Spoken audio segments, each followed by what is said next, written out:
everyone and welcome to today's lecture, which is about resilience.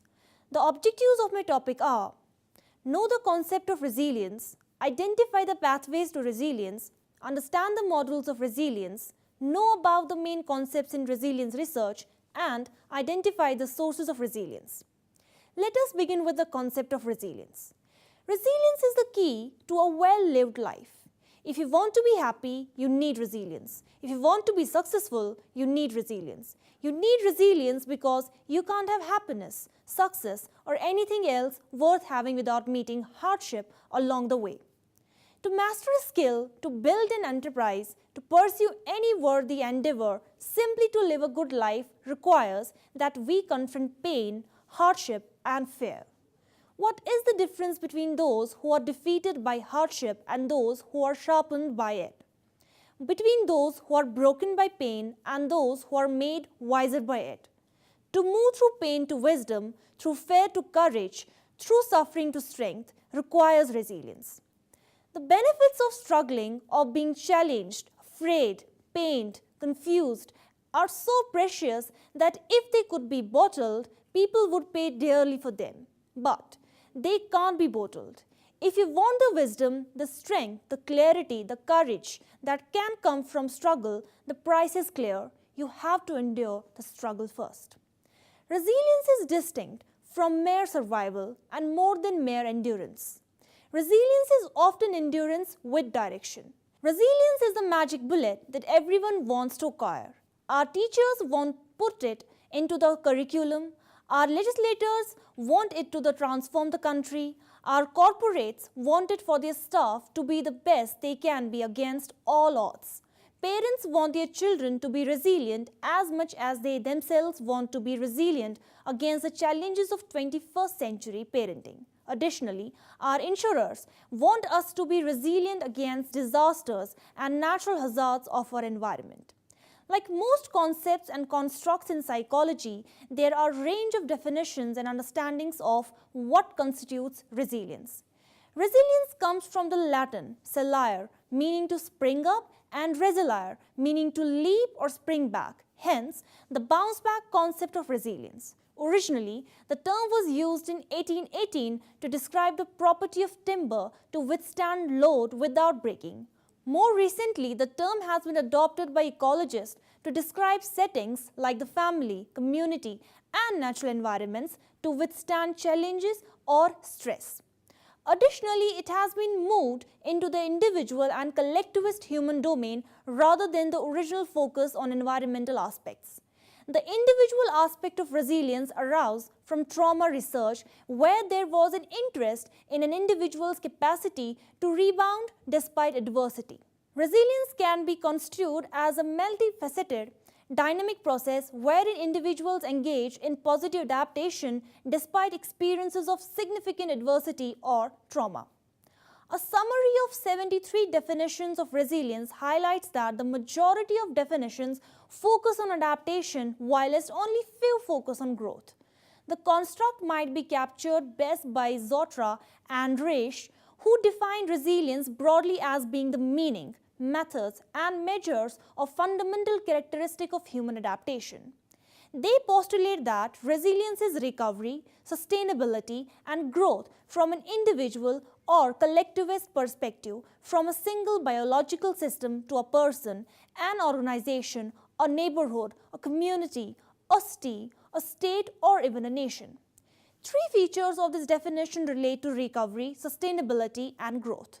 They acknowledge that our attention to these three features of resilience is best seen through the dynamic lens of coping and adaptation. Indeed, in that sense, resilience is akin to coping. In the 1960s, Louis Murphy criticized the negative focus of research studying individual differences in children. Around 1970, some developmental psychologists focused their attention to the phenomenon of children who, despite being at risk for problems and psychopathology, succeeded in life. These pioneers inspired research on resilience in development in the following decades. Resilience has been an area of research focused for a long time. there has been a lot of interest in how the individual adapts to the environment, and many theories such as those of natural selection and psychoanalytic ego psychology focus on it. The concepts of ego, mastery, competence, and self-efficacy focused on positive aspects of adaptation. Resilience refers to humans' amazing ability to bounce back and even thrive in the face of serious life challenges. It generally refers to a phenomena which involves positive adaptation in adversity. Two main evaluations are required to identify individuals as resilient. Number one is individuals are doing okay or better than okay in terms of certain expectations for behavior. Number second is there have been circumstances that posed a major challenge. Maston, a key researcher in the field of resilience, notes that the study of resilience has turned on its head on many negative assumptions and deficit-focused models of human behavior. In fact, this challenge to negative and deficit approaches to the study of human endeavor has been gaining momentum over 3 decades or more. It is the positive approaches to human pursuit that the work of Seligman on positive psychology in 2011, Maddy on hardiness in 2002, Mayer and Selloway on emotional intelligence in 1995, Lazarus in 1993, and Hofall in 1989 on coping, Dweck 2006-2015 on mindset, and Duckworth and Ekreses, Winkler 2015 on grit, each captured from a different perspective. Maston's thesis examines the ordinariness of resilience. For her, resilience derives from the human adaptation system through the process of development.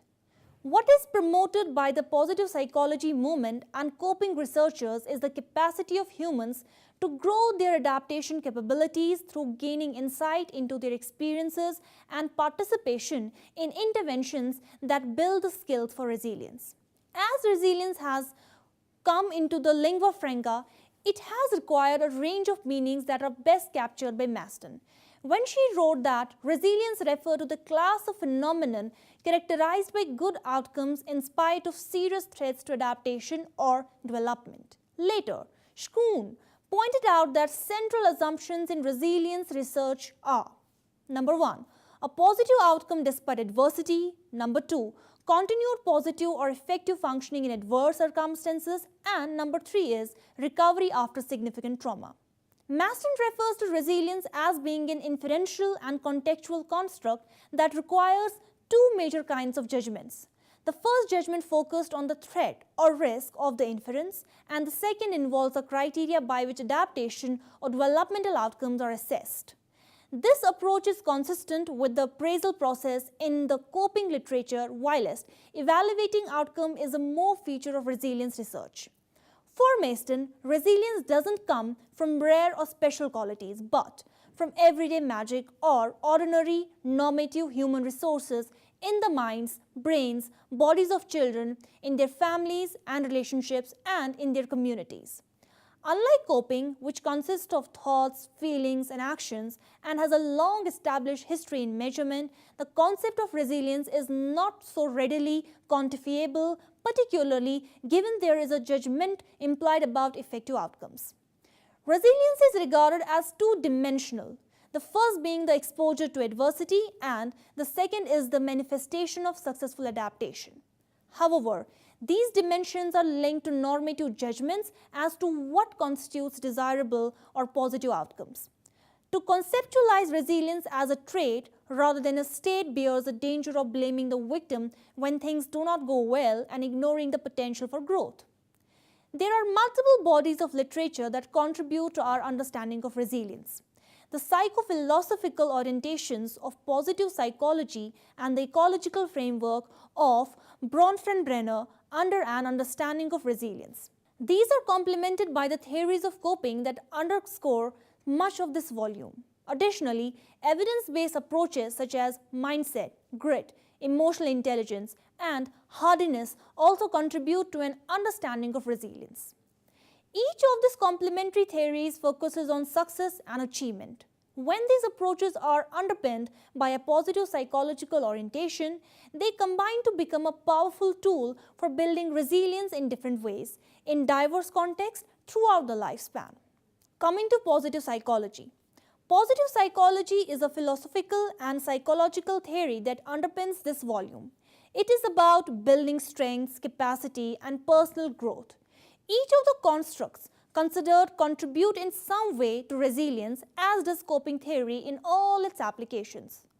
For more than 60 years, psychology worked within the disease model and has succeeded in developing a scientific discipline with classifications, treatment plans, and interventions to make miserable people less miserable.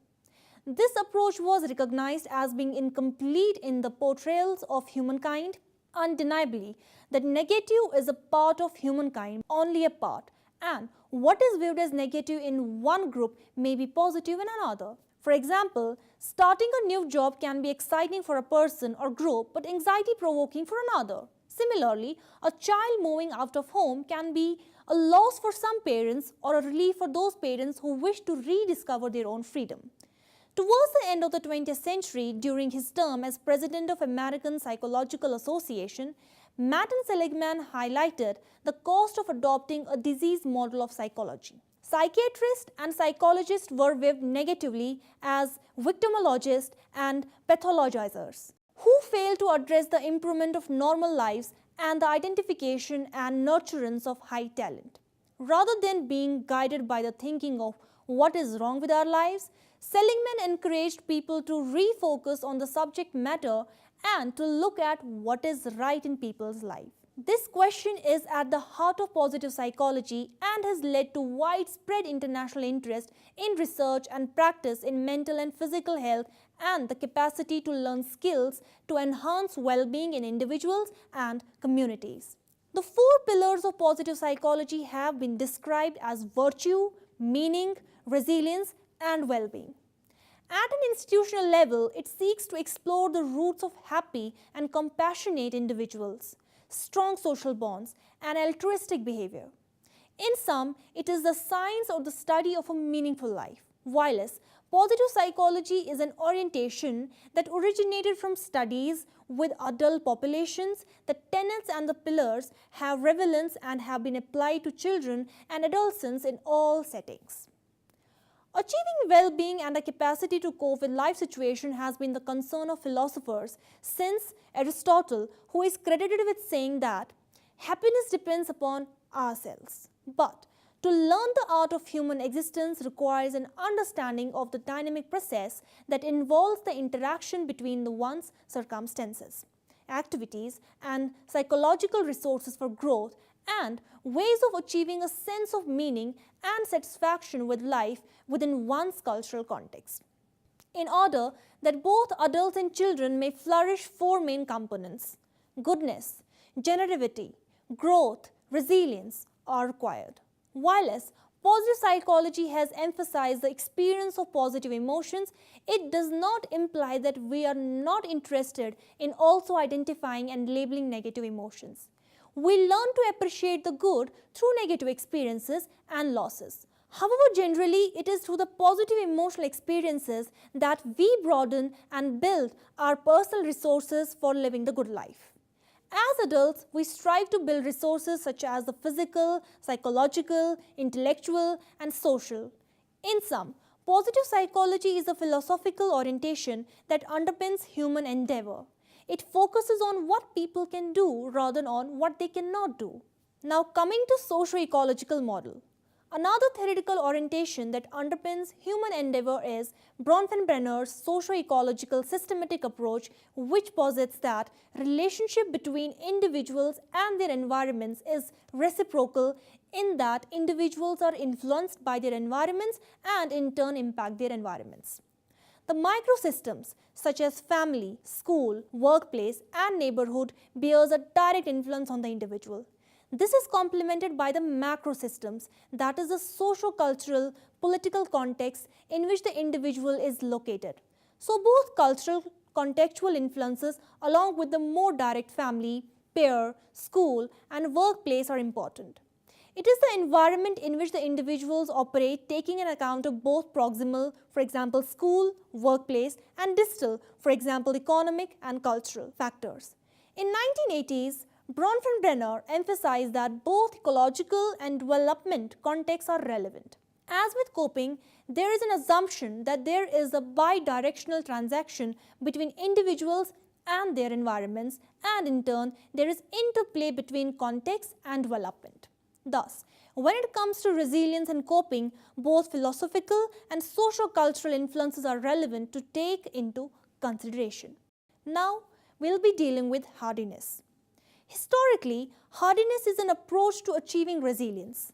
From an existential psychological perspective, life is a series of stresses starting with the birth trauma, moving through childhood and into adulthood. Mega trends such as globalization, threat to environment, rapid technological change all contribute to life as series of stresses. Whilst the capacity to survive in the face of stress varies according to individuals, there is also the potential to thrive.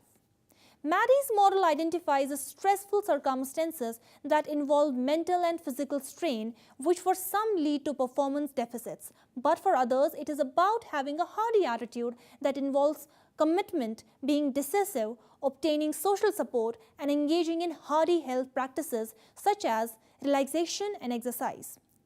All these are features of good coping. There is a capacity to measure hardiness and to see how hardiness contributes to resilience in diverse population. For example, it has been found that hardiness and optimistic attributional styles are predictors of mental health. Coming to grit. Grit is another useful construct in the resilience and successful achievement domain. Grit is defined as perseverance and passion for long-term goals. It encompasses stamina, passion or interest and effort. So more than being resilient in the face of adversity, it is about having a deep commitment and loyalty. Grit predicts success over and beyond talent. Therefore, it is a useful educational and training construct. The main concepts in resilience research are as follows. The first one is defining and assessing good developmental outcomes. Good outcomes can be defined on the basis of how successfully an individual meets age-related developmental tasks. Developmental tasks are the expectations of the society for the behavior of children at different ages and situations. One of the ongoing debates with respect to resilience is whether the criteria must involve good internal adaptation as well as good external adaptation. It is usually understood that external adaptation standards define resilience. Another debate relates to whether to expect resilient children to function just fine or better to excel. In studies of resilient children and youth, the following are assessed in terms of good outcomes: academic achievement, conduct, peer acceptance, and friendship, normative mental health, and involvement in age-appropriate activities. Most studies focus on multiple indicators of good functioning and not just one. Defining threats to good adaptation. Various threats to individual functioning and development have been identified: premature birth, divorce, maltreatment, poverty, homelessness, and traumatic experiences due to disasters. Initially, researchers focused on a single indicator to define risk, but later there was a shift to studying cumulative risk. There are two major forms of cumulative risk assessment: risk indices and stressful life experiences scores. Cumulative risk scores add the number of risk factors present in child's life. Life stress scores add up the number of negative life experiences during that time. Now coming to assessing assets, resources, and protective factors. Assets, resources, and protective factors have been studied in resilience research. Assets predict better outcomes for good adaptation. Resources refer to the human, social, and material capital that is used in adaptation. Protective factors are the qualities of persons or the situations that predict better outcomes under high-risk conditions. Resilience research has also been conducted on disadvantaged youth. Bunker and his colleagues in 2003 identified a resilient group and a non-resilient group of children. They found that resilient children had no clinically significant mental health symptoms and showed generally positive functioning. Resilient youth showed higher levels of intellectual competence and self-esteem. Resilience was found to be linked to the number of negative life events and to chronic life stress.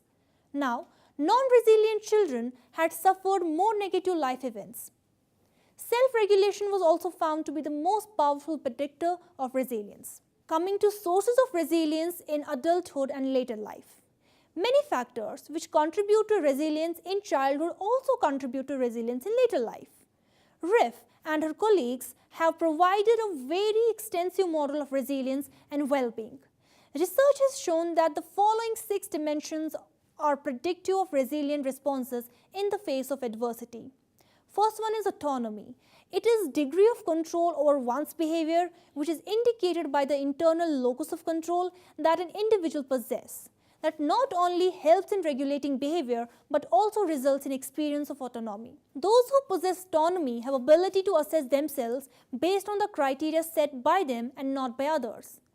The reliance on their beliefs gives them a higher degree of independence with less impact on self-perception based on the standards set by others. The high level of autonomy is marked by self-determination, independence, and ability to resist to social pressures which influence the thinking and actions of a person. They have the inner strength to regulate their behavior, while as those who possess low autonomy are concerned about the demands as well as evaluation by others, whose judgment influences their decision-making and influences actions and thoughts. Personal growth. In order to be efficient, fully functioning and to attain the state of self-actualization, there is a need to develop as well as and expand the self, which is determined by the ability of personal growth. The growth of self is a progressive task based on different aspects of life and is a product of solving problems that helps in sharpening of talents and expansion of abilities. The personal growth leads to development, whereas depleted level is associated with deterioration. It is the dimension associated with eudaimonia. Those who have strong personal growth perceive themselves as developing and act towards growth through expansion of experience, which helps them in identification of potential and helps them to improve by recognizing their self and using their knowledge effectively to change in a better way. Those with weak personal growth have a feeling of stagnation and fail to work towards improvement and feel bored and disinterested in life and activities of growth. Environmental mastery. It means having control over the actual and imagined environment through physical or mental means. The higher degree of control reflects environmental mastery, while as lower level of control is expressed through inability to successfully control the environment. The interactions with environment and a variety of situations help a person to adapt to the demands. The diverse interactions lead to control over complex environment and life situations and the available opportunities. Those who possess high environmental mastery are competent in controlling complex array of external activities and are able to adjust and make environment work according to their needs and values.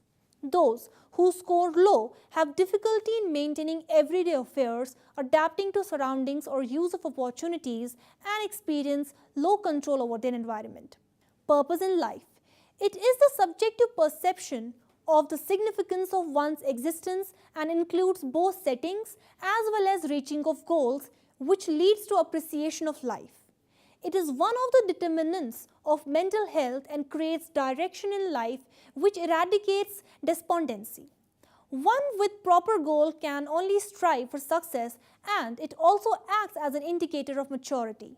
Those who have strong purpose in life are goal directed and find their present and past meaningful due to the aims and objectives they have.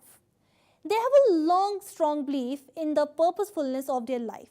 Those having weak purpose feel that their life is meaningless because of absence of goal and find their past to be futile, and they carry this feeling to their present and future. The sense of lack of direction drives them an impression that life is meaningless. Self-acceptance. It is the most important component of resilience, mental health, as well as optimal functioning. When self-acceptance takes place in positive perspective, it creates positive attitude and leads to life satisfaction.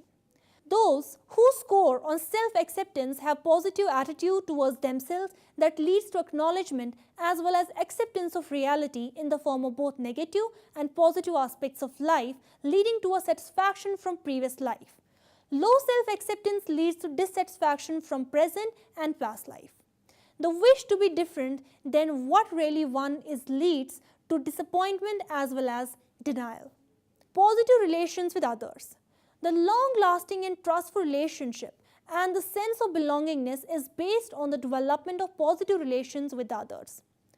The adoption of a relaxed and a calm approach while interacting leads to the development of strong bond and exhibit a sense of maturity.